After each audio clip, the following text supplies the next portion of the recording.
FIIs पर आ जाते हैं, क्योंकि ये काफी बड़ा सरदर्द बने हुए थे अभी से नहीं, 26 सितंबर ऑनवर्ड्स। हमने पिछले हफ्ते देखा था इनकी बिकवाली थोड़ी कम हुई थी। हाँ सर। नेहा जी देखो, सर तो बिना मतलब बदनाम है, दर्द तो पूरी बॉडी में था एफआईएस की वजह से, है ना। बेचारे सर का तो नाम आ जाता है कि सर दर्द है ना। कितना तकलीफ दिया है एफआईएस ने बहुत। 26 सितंबर से लेके, हे भगवान।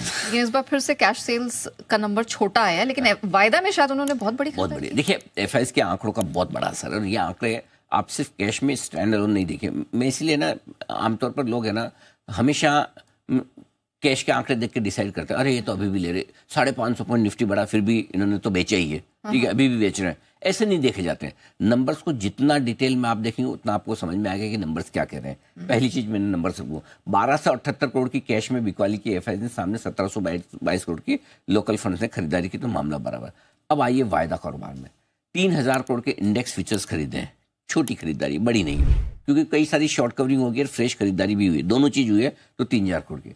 तीसरा देखिए 12,395 करोड़, 12,400 करोड़ की खरीदारी हुई है ये एफआईआई की तरफ से। और मेरे ख्याल से 26 सितंबर को आखिरी आंकड़ा था 13,650 करोड़ की खरीदारी का स्टॉक फीचर्स का, और वो एक्सपायरी का दिन था। तो मैं एक्सपायरी के दिन के आंकड़ों को इतनी तवज्जो नहीं देता, इतना महत्व नहीं देता। एक्सपायरी के दिन तो शॉर्ट कवरिंग वगैरह होती है, उस दिन आंकड़ा बड़ा आ सकता है, क्योंकि जनरली एफआईआई क्या करते हैं कि भाई अगर बेचना है तो पहले एफएनओ में बेचेंगे और लास्ट एक्सपायरी के दिन एफएनओ में खरीद लेंगे, कैश में डिलीवरी उतर जाएगी, राइट। तो वो होता है। तो शुक्रवार का आंकड़ा 12,400 करोड़ की स्टॉक फ्यूचर्स की खरीदारी का वो बहुत बड़ा है, और यही वजह कि 26 सितंबर से जो शुरू हुई आपकी बिकवाली, उसके थमने के संकेत आ रहे हैं। एफआईआई की इंडेक्स लॉन्ग पोजीशन बहुत नीचे आ चुकी थी, 25% के आसपास, जो कि आमतौर पर इतनी नीचे ज्यादा दिनों तक टिकती नहीं। खैर इस बार काफी टिकी है, लेकिन अब वहां से बढ़ने के संकेत आ गए, अब 31% पे आ गई शुक्रवार की तेजी के बाद। स्टॉक फ्यूचर्स की खरीदारी तो पॉजिटिव है ही, इसमें कोई डाउट नहीं, और कैश की बिकवाली का आंकड़ा भी छोटा है।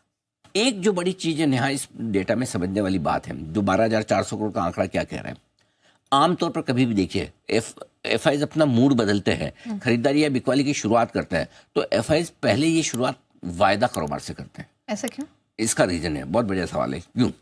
देखिए आमतौर पर निफ्टी, बड़े स्टॉक्स, एफएनओ वाले स्टॉक्स, इनकी लिक्विडिटी कहाँ ज्यादा है? इनकी लिक्विडिटी एफएनओ में। सर एफएनओ में एक लोट की साइज 10 लाख 15 लाख रुपए। आपको 15 लाख रुपए के शेयर बेचने, एक लोट बेच दीजिए, राइट। खरीदना है एक लोट में 15 लाख। कैश में यही अगर इतना करना हो तो कैश में वॉल्यूम्स कम है, राइट। या तो आप लॉट मैच करें तो अलग बात है। तो इसलिए आमतौर पर कभी भी एफआईआई का मूड बदलेगा खरीदने का या बदलेगा, पहले एफएनओ के डेटा देखिए। एफएनओ के डेटा, अच्छा समझो आप सोचेंगे कि एफएनओ में फ्यूचर में खरीद भी लिया तो क्या, उनको तो डिलीवरी लेनी है, तो कोई दिक्कत नहीं, महीने के अंत में एक्सपायरी के दिन पोजीशन रिवर्स कर लेते हैं, फ्यूचर्स बेच के कैश की डिलीवरी ले लेंगे, आराम से होती है पोजीशन, कोई दिक्कत नहीं। सो इसलिए एफआईआई का एक्शन हमेशा जब शुरू होता है तो एफएनओ से होता है, बिकवाली का भी और खरीदारी का भी। तो ये खरीदारी का एक्शन जो एफएनओ में शुरू हुआ, ये आपको ट्रेंड बदलते हुए दिखा रहा है। ये बहुत इंपॉर्टेंट चीज है जो आपको समझनी चाहिए। तो एफआईआई की तरफ से बिकवाली रुकने के, खत्म होने के, और अच्छा दूसरी बात एक और चीज है, इतने सारे पॉजिटिव, चलो एफआईआई को किसी को बेचनी है, आप एफआईआई हो, आपको बेचना है, ठीक है। अब आपके सामने 4 ट्रिगर दिख रहे हैं, और आपके सामने दिख रहा है बाजार ओवर सोल्ड है, यहाँ से 1000-1500 को तो निफ्टी आराम से बढ़ सकता है। फॉर एग्जांपल कि आप 23,200-300 से 1000 पॉइंट आराम से बढ़ सकते हो, ठीक है।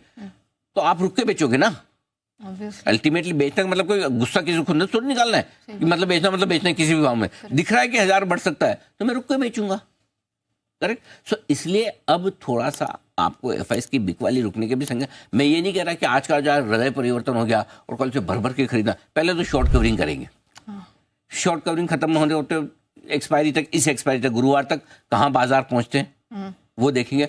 उसके बाद वो सोचेंगे कि खरीदारी क्या करनी है। भाई ये तो शॉर्ट कवरिंग में देखो, पिछले हफ्ते हम नीलेश भाई का इंटरव्यू कर रहे थे, तो नीलेश भाई ने एक बहुत इंटरेस्टिंग बात, जब इनको ये जो बेचा है इन्होंने 1.5 लाख करोड़ का, इसमें 3000 पॉइंट निकले।